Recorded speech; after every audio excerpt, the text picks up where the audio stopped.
பாட்டினுடைய பல்லவியில் வச்சுட்டிங்கன்னா அந்த பாட்டு கிட்ட இருக்கும். அதே மாதிரி இந்த பாட்டு வந்து பல்லவியிலும் உங்களுக்கு அடிக்கடி யூஸ் பண்ணக்கூடிய வார்த்தை, தெரிஞ்ச வார்த்தை. ரெண்டாவது டான்ஸ் ஸ்டெப்பு. அந்த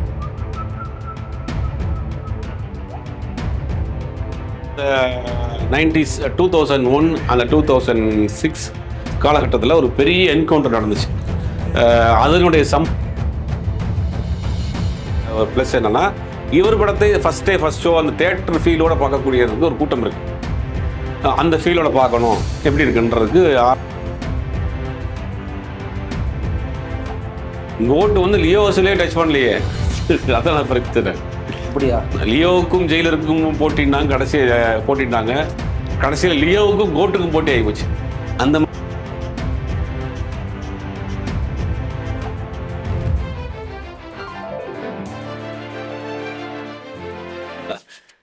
வேட்டையன் சார், வேட்டையன் வந்து பார்த்தீங்கன்னா ரொம்ப சைலண்டாக இருந்தது, எதுவுமே இல்லாமல் ரொம்ப அமைதியாக இருந்தது. திடீர்னு ஒன்று ஃபஸ்ட்டு சிங்கிள் வந்தது, செகண்ட் சிங்கிள் வந்தது, அதுக்கப்புறம் ப்ரிவியூ ஒன்று விட்டாங்க. இதெல்லாம் பார்க்கும்போதோ ஹைப் அதிகமாகிட்டே இருக்குது. வெளிநாடுகளில் இப்போவே ப்ரீமியர் ஷோஸ் எல்லாம் விற்று தீர்ந்துருச்சு, டிக்கெட்ஸ்லாம் சொல்கிறாங்க. இப்போ எந்த அளவுக்கு போயிட்டு இருக்கு சார் வேட்டையன் வந்து ப்ரீ புக்கிங் வந்து இன்டர்நேஷ்னல் லெவலில் பட்டையை கிளப்பிக்கிட்டு இருக்குன்னு தான் சொல்லலாம். ஃபஸ்ட்டு டே யூஎஸில் ஃபஸ்ட்டு டே ஓப்பனிங் மட்டுமே 4000 டிக்கெட்ஸ் விற்றுருக்கு, 3 கோடி ரூபாய்க்கு விற்றுருக்கு ஃபஸ்ட்டு டே மட்டும். அதுக்கப்புறம் வந்துட்டு உங்களுக்கு யூகே இருக்குது, யூஎஸ், இது மலேசியா, சிங்கப்பூர் இருக்குது, ஃப்ரான்ஸ் இருக்குது, சைனா இருக்குது, ஜப்பான், இந்த மாதிரி மொத்தமாக வந்து ப்ரீ புக்கிங் மட்டுமே இன்டர்நேஷ்னல் லெவல் ஓவர்சீஸ் மட்டுமே 10 கோடி ரூபாய்க்கு போகும் அப்படிங்கிறாங்க. இப்போ வரைக்கும் 3 கோடி ரூபாய்க்கு ஆயிருக்கு அப்படின்றாங்க. இன்னும் டேட் இருக்குது. அதனால் ப்ரீ புக்கிங் மட்டுமே 10 கோடி ரூபா வரைக்கும் வேட்டையன் ஆகும். ஒரு பெரிய எதிர்பார்ப்பு அந்த படத்துக்கு ஓவர்சீஸில் உருவாக்கிருச்சு அப்படின்றதான் சொல்கிறாங்க. அது உண்மையிலேயே பெரிய விஷயமா தான் தெரியுது. இந்த படம் ஆரம்பித்தப்போ ஒன்றும் பெருசாக இல்லை. படம் வந்து எப்போ எடுத்துகிட்டு இருக்காங்க, எப்போ முடிகிறாங்கன்றது ஒரு எதிர்பார்ப்பு இல்லை. மக்களுக்கு வேட்டையன் மேலே ஒரு பெருசாக ஒரு நம்பிக்கை இல்லை. அப்படி அந்த மாதிரி ஒரு பொசிஷனில் கிடந்த ஒரு இது கிணத்துல போட்ட கல் மாதிரி இருந்துச்சு. டப்புன்னு ஒரு ஒரு ஒரு கிளிம்ஸ் விட்டாங்க. அதுக்கு பிறகு ஒரு சொன்ன மாதிரி ஒரு சிங்கிள் விட்டாங்க. அந்த சிங்கிள் விட்டதுக்கும் இந்த ஓணம் வந்ததுக்கும் கரெக்டாக மேட்ச் ஆயிடுச்சு. அதை எடுத்து போட்டு எல்லாம் ரீல்ஸ் பண்ண ஆரம்பிச்சிட்டாங்களா. அந்த பாட்டு இன்றைக்கி வந்து பெரிய ஹிட்டு. அந்த பாட்டு ஹிட் ஆனதுக்கு முக்கிய காரணம் வந்து அந்த டான்ஸ் ஸ்டெப்பு. அது யாராக இருந்தாலும் சரி, வயசானவங்க கூட போட்டலாம். அந்த மாதிரி சிம்பிளாக ஒரு ஸ்டெப்புங்கிறது வந்து பக்காவாக வந்து அது கேட்ச் ஆயிடுச்சு. அதை பிளான் பண்ணியே தான் பண்ணியிருக்காங்க. எப்பவுமே ஒரு பாட்டுன்னு சொல்லுவாங்க, ஒரு பாட்டோடைய பல்லவி வந்து நீங்கள் வாயில் முணுமுணுக்கிற மாதிரியான வார்த்தைகள், நம்ம டெய்லி பேசக்கூடிய வார்த்தைகளை பாட்டினுடைய பல்லவியில் இருந்துச்சு, அந்த பாட்டு ஈஸியாக கிட்டாயிரும்.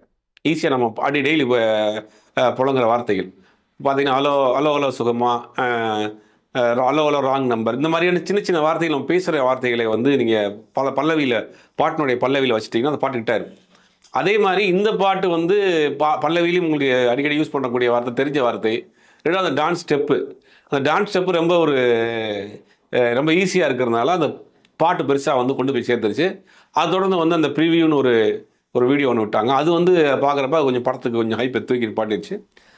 லைக்காகவும் இறங்கி அந்த படத்தை எப்படியா பெருசாக கொண்டு வந்துடணும்னு முயற்சி பண்ணுறாங்க. அது ப்ரீ புக்கிங் வந்து அது கை கொடுத்துருக்குன்னு தான் சொல்கிறாங்க. இந்த வந்து ஒரு பாம்பேயில் ஒரு ப்ரீ ரிலீஸ் ஈவெண்ட் ஒன்று நடக்க போகுதுன்னாங்க. பாம்பே, அதுக்கப்புறம் துபாய், அந்த மாதிரி இடத்துலலாம் உண்மைதானா சார்? இல்லை, அது டைம் இல்லை. ஆல்ரெடி பிளான் பண்ணியிருக்காங்க. டைம் இல்லை, இன்னும் 10 நாள் தான் இருக்குது. அதனால் அவங்க பண்ணுறதுக்கு வாய்ப்பு இல்லைன்னு தான் தோணுது. அநேகமாக வந்து 2-3 இடத்துல மட்டும் சிம்பிளாக பண்ணுவாங்க. ஏன்னா அது எவ்வளோ டிலே நேரத்தில் இவ்வளோ ஷார்ட் டைமில் பண்ணுறதுக்கு வாய்ப்பு இல்லை. படத்தை பற்றி சொல்கிறாங்க, ஃபர்ஸ்ட் ஹாஃப்லாம் வந்து ரொம்ப ஆக்ஷன் சீக்வன்ஸ்லாம் இருக்குன்றாங்க. அடுத்ததாக இவர் வந்து விகடனில் ஒர்க் பண்ணும்போது இவர் பார்த்த சில என்கவுண்டர் விஷயத்தில் இதில் ஆட் பண்ணியிருக்காரு ஞானவேல் சார்ன்றாங்க. உண்மைதான்? ஆமாம். படமே வந்து ஒரு என்கவுண்டர் ஸ்பெஷலிஸ்ட் தான். அவர் ட்ரெய்லரை பார்த்தாலே தெரியும். அந்த மாதிரி ஒரு முக்கியமாக அந்த 90s 2001 அந்த 2006 காலகட்டத்தில் ஒரு பெரிய என்கவுண்டர் நடந்துச்சு. அதனுடைய சம்பவங்கள்லாம் படத்தில் இருக்குது அப்படிங்கிறாங்க. சென்னையிலேயே ஒரு முக்கியமாக ஒரு 5-6 என்கவுண்டர் நடந்துச்சு. பெரிய டான் என்கவுண்டர் பண்ணாங்க. அந்த என்கவுண்டர்லாம் அந்த படத்தில் சீக்வன்ஸாக இருக்குது அப்படிங்கிறாங்க. இது அப்படிங்கும் போது அது கொஞ்சம் ரஜினிகாந்த் அந்த என்கவுண்டர் ஸ்பெஷலிஸ்ட்டாக அந்த என்கவுண்டர் எப்படி பண்ணுறாரு, அவர் துப்பாக்கி பிடிக்கிற ஸ்டைலு, அதெல்லாம் பார்க்குறப்பே கொஞ்சம் நமக்கு இதாக இருக்கும், ஸ்டைலிஷாக இருக்கும். அது படத்தில் இருக்குது அப்படின்றாங்க. அந்த முக்கியமான சம்பவத்தை பூரா படத்தில் வச்சுருக்காரு அப்படின்னு. சில விஷயங்கள்லாம் இதில் கொஞ்சம் கான்ட்ரவர்சியாக இருக்குது, அதெல்லாம் என்ஓசி வாங்கணும் அப்படின்ற மாதிரிலாம் செய்திகள்லாம் சொல்கிறாங்களே, அந்த பிரச்சனைகள்லாம் ஷார்ட் அவுட் ஆகிடுச்சா சார்? அதெல்லாம் முடிஞ்சிருச்சு. உங்களுக்கு சென்சாரே வாங்கிட்டாங்க. அதெல்லாம் ஒன்றும் பிரச்சனை இல்லை. படம் ரிலீஸ் ஆகிறதுக்கு முன்னாடி எந்த பிரச்சனையும் இல்லை. 10ஆம் தேதி கிளியராக ரிலீஸ் ஆகிடும். அந்த டைட்டில் கார்டில் ஒரு இது கதையில் வரும் சம்பவங்கள் அத்தனையும் கற்பனைன்னு ஒரு கார்டு போட்டால் முடிஞ்சு, அவ்வளோதான். என்ன பண்ணுவீங்க? அதே பேரை வச்சா தானே நீங்கள், உதாரணத்துக்கு ஒரு என்கவுண்டர், ஒரு ரவுடி, பிரபல ரவுடியை நீங்கள் கொள்றீங்க அப்படின்னு வச்சுங்க. அவர் பேர் ஏதாவது சொன்ன பேருன்னா அந்த பேரில் மாற்றி வேறு பேரை வச்சுட்டு ஒரு கார்டை போட்டிங்கன்னா முடிஞ்சு, அவ்வளோதான். இதெல்லாம் இருக்க போகுது. அவங்க சம்மந்தப்பட்டவர்கள் யார் வந்து கிளைம் பண்ண போகிறா? அது மட்டும் இல்லாமல் இதில் தொடர்ந்து கேரளாவே ஹைலைட் பண்ணி காட்டுறாங்க. Songs Kerala songs. ஸோ இது கேரளா மட்டும் நடக்குதா இல்லை ஆல் ஓவர் இந்தியா ஃபுல்லாகவே நடக்கிற மாதிரி கதை வரும்ன்றது? இல்லை, தமிழ்நாட்டில் நடக்கக்கூடிய கதை தான் கேரளாவில் நடக்கக்கூடிய. இல்லை, மேபி அந்த ஹீரோயின் அந்த கேரளாவிலேருந்து வரக்கூடிய நபராக இருக்கலாம். ஏன் கேரளாவில் ப்ரீவியூவில் அது மாதிரி கேரளா சம்மந்தப்பட்ட சீக்வன்ஸ் இல்லை. தூத்துக்குடியில் ஒரு என்கவுண்டர் பண்ணியிருப்பார், சென்னையில் ஒன்று பண்ணியிருப்பார். இந்த மாதிரி தமிழ்நாட்டை சுற்றி தான் நடக்கும். உள்ள ஹீரோயின் கேரளாவாக இருக்கலாம், இல்லாட்டி ஒரு கேரளாவுக்கு ஒரு அசைன்மெண்ட்டுக்கு போயிருக்கலாம். கேரளா ஒரு போர்ஷனாக இருக்கலாமே ஒழிய கதை வந்து தமிழ்நாட்டில் நடக்கக்கூடிய கதை தான். ஃபர்ஸ்ட் அமிதாப் சாருக்கு வந்து பிரகாஷ் ராஜோடைய வாய்ஸ் தான் சொல்லியிருந்தாங்க. அதுக்கு பல பேர் வந்து மேட்ச் ஆகலைன்னாங்க. இப்போ ஏஐலேயே அந்த ப்ரிவியூலேயே சேஞ்ச் ஆகிருக்கு. அது எப்படி சார் அது? இல்லை, அது எல்லாருடைய விமர்சனங்களே ஏற்றுக்கிட்டாங்கல்ல. எல்லாரும் சொன்னாங்க அந்த மாதிரி அவர் பிரகாஷ்ராஜ் வாய்ஸ் ஒரு மாதிரி யூனிக்காக இருக்கும், ஒரு மாதிரி பேசார். இவர் வாய்ஸ் வந்து வேறு மாதிரி இருக்கும், ஒரு மாதிரி பேசுவார். அது வந்து சரியாக செட் ஆகலை. இப்போ குரோர்பதி வந்து தமிழில் வந்து நிழல்கள் ரவி பேசினார். அமிதாப் டப்பிங் வந்து நிழல்கள் ரவி வந்து அதை அப்படி டப் பண்ணி விஜய் டிவியில் போட்டாங்க. அதுக்கு வந்து நிழல் ரவி பேசினார். அதுவுமே ஓரளவுக்கு அவர் நிழல் ரவி என்ன பண்ணியிருப்பாருன்னா அவருடைய ஸ்லாங்கை பிடிச்சி பேசியிருப்பார் டப்பில். அது மாதிரி இது வந்து இவருடைய வாய்ஸ் தனியாக இருக்கும். தமிழ்நாட்டில் பிரகாஷ்ராஜ் வாய்ஸ் தெரியாத குழந்தைகள் கூட இருக்காது. ஏன்னா அவ்வளோ யூனிக்கான வாய்ஸ் அது. ஒவ்வொரு இடத்துக்கும் ஒரு மாடுலேஷன் போட்டார் வாய்ஸ்லேயே. அந்த வாய்ஸை கொண்டு வந்து நீங்கள் அமிதாப் மாதிரியான ஒரு வாய்ஸுக்கு போட்டோன்னே அது கரெக்டாக மேட்ச் ஆகலை. அது பெரிய விமர்சனங்களாச்சு. அதுக்கு இவங்க இப்போ மாற்றிருக்காங்க. இப்போ ரஜினி சாருடைய படம் வந்து லாஸ்ட்டாக ஜெயிலர் வந்து ஒரு 600 crores அடிச்சுது. ஓவர்ஃப்ளோலாம் வந்ததெல்லாம் எடுத்து போய் கொடுத்துட்டு இருந்தார் எல்லாருக்கும், கார் அதெல்லாம். இப்போ அதையும் கிராஸ் பண்ணும் அப்படின்ற மாதிரி பேசிகிட்டு இருக்காங்க. இது ஒரு யூனிவர்சல் கண்டென்ட்டாக உள்ளே கொண்டு வந்துட்டாங்க அப்படின்றாங்க. உண்மைதான் தான்.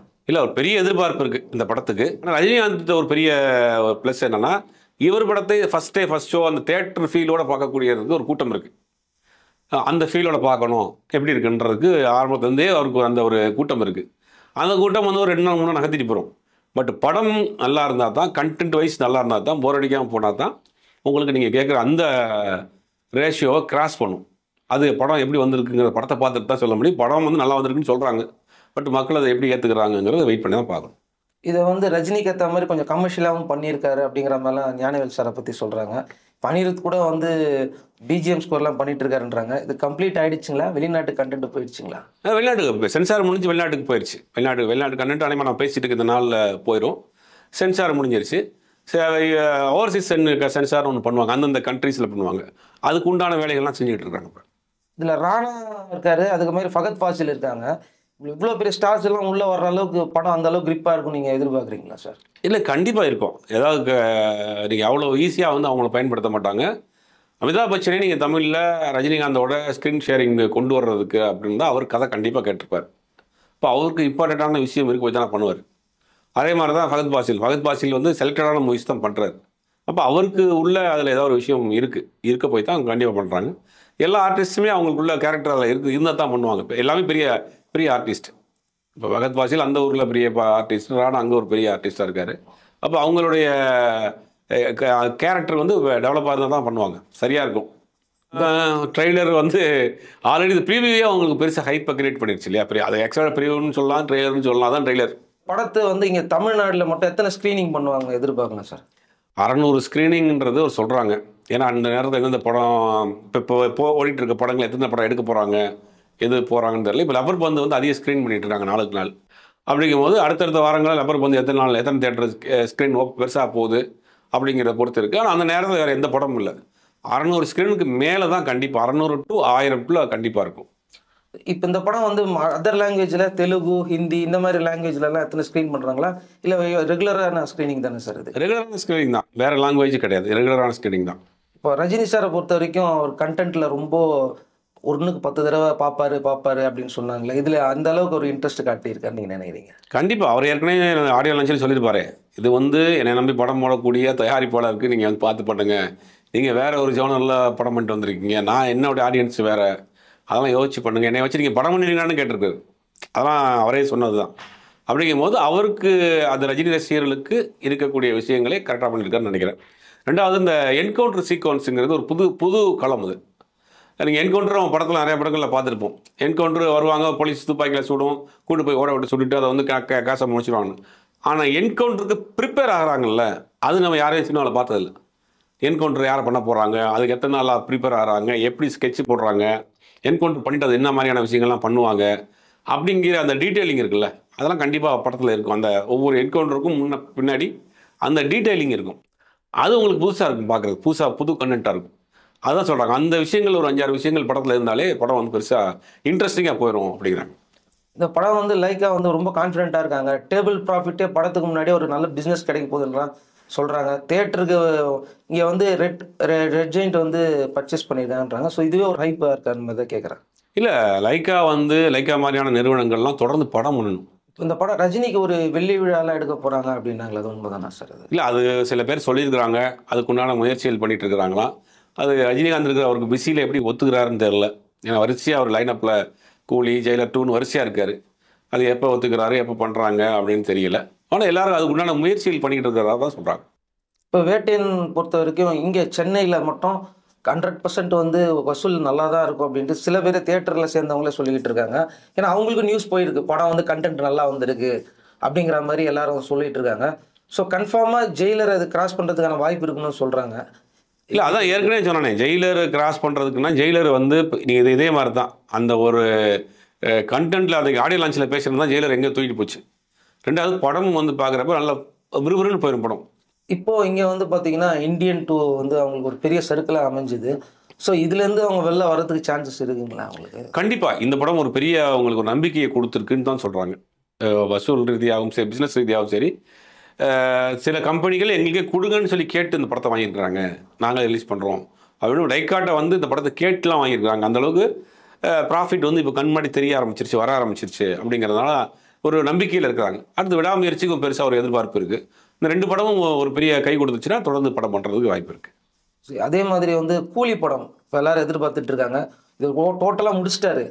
கூலியும் எப்படி சார் போயிட்டு இருக்கு? இப்போ கூலியை பொறுத்த வரைக்கும் ரொம்ப ஃபாஸ்ட்டாக பண்ணிகிட்டு இருக்காங்க. ஷூட்டு வந்து ஹைதராபாத்தில் போயிட்டுருக்கு. ஒரு பெரிய செட் ஒன்று போட்டு படத்தை வந்து கண்டினியூஸாக ஷூட் போயிட்டுருக்கு. அதனால் அந்த படத்தை முடிச்சுட்டு ஜெயிலர் 2 அதே கம்பெனி தான் பண்ணுறாரு. அப்படிங்கும்போது பேக் டு பேக் அந்த படத்தினுடைய வேலையை ரொம்ப ஃபாஸ்ட்டாக தான் போயிட்டுருக்கு. ஆனால் உங்களுக்கு தெரிஞ்சு இப்போ தமிழ் சினிமாவில் யார் வசூலில் நம்பர் 1 இருக்காங்க?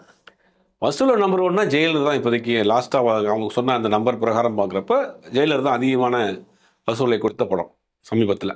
சரி, அப்போ வந்து இந்த கோட்டு வந்து கடைசியாக ஜெயிலர் வசூலியாசத்தை டச் பண்ணிச்சா இல்லையா சார்? கோட்டு வந்து லியோ வசூலே டச் பண்ணலையே, அதான் பிரச்சனை. அப்படியா?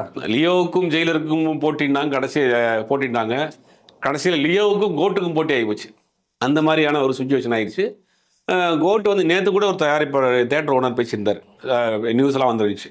2வது நாள் நான் செகண்ட் வீக்லாம் படம் அப்படியே உட்காந்துருச்சு அப்படின்னு அந்த தேட்டர், அந்த பிரபலியமான ஒரு தேட்டர், மிகப்பெரிய ஃபேன் பாய் தேட்டர் அவரே சொல்லியிருக்காரு, செகண்ட் வீக்கில் படம் உட்காந்துருச்சு அப்படின்னு. அப்போ அந்த கண்டென்ட் வைஸ் படம் இல்லை, எவ்வளோ நாளைக்கு தான் நீங்கள் முட்டு கொடுத்து ஓட்ட முடியும்? அந்த இப்போ ராயன் படம் பெரிய கலெக்ஷன் கொடுத்துச்சு அப்படின்னா ராயனுக்கு சாங் வந்து ஒரு பெரிய ப்ளஸ்ஸு, சன் பிக்சர்ஸ் ஒரு பெரிய ப்ளஸ்ஸு, எல்லாம் சேர்ந்து தேட்டருக்கு இழுத்துட்டு வந்துருச்சு. ஆனால் இந்த படத்தில் சாங் பெருசாக இல்லை. செகண்ட் ஹாஃப்லாம் ரொம்ப ஒரு மாதிரி ஸ்க்ரீன் பிளே வைஸ் ரொம்ப டல்லாக இருக்குது. இந்த டிஏஜிங் பண்ணது நிறைய, அந்த படம் ஆரம்பிச்சது நெகட்டிவாகவே பல விஷயங்கள் வந்துச்சு. அது படத்துக்கு ஒரு பெரிய அளவில் செட்பேக் ஆயிடுச்சு. அப்போ கோட்டை வந்து ஜெயிலரை தொடலை, அதேமாதிரி கோட் லியோவே தொடலை அப்படின்னு வச்சுக்கலாமா? கண்டிப்பாக லியோவுக்கும் கோட்டுக்கு தான் போட்டியே, பட் லியோ தான் முன்னாடி நிற்கிது இப்போ. அப்போ அப்படி தான் பார்க்கணுமா? அப்போ சரி, ஓகே சார். அப்போ கண்டிப்பாக வேட்டையன் ஒரு பெரிய ஓப்பனிங் இருக்குது. வேட்டையன் ரஜினி ரசிகர்களுக்கு மட்டுமில்லை, லைக்காவுக்கும் பெரிய வாழ்வை கொடுக்கக்கூடிய படமாக இருக்கும். பொறுத்திருந்து பார்ப்போம். Okay, thank you sir. நன்றி.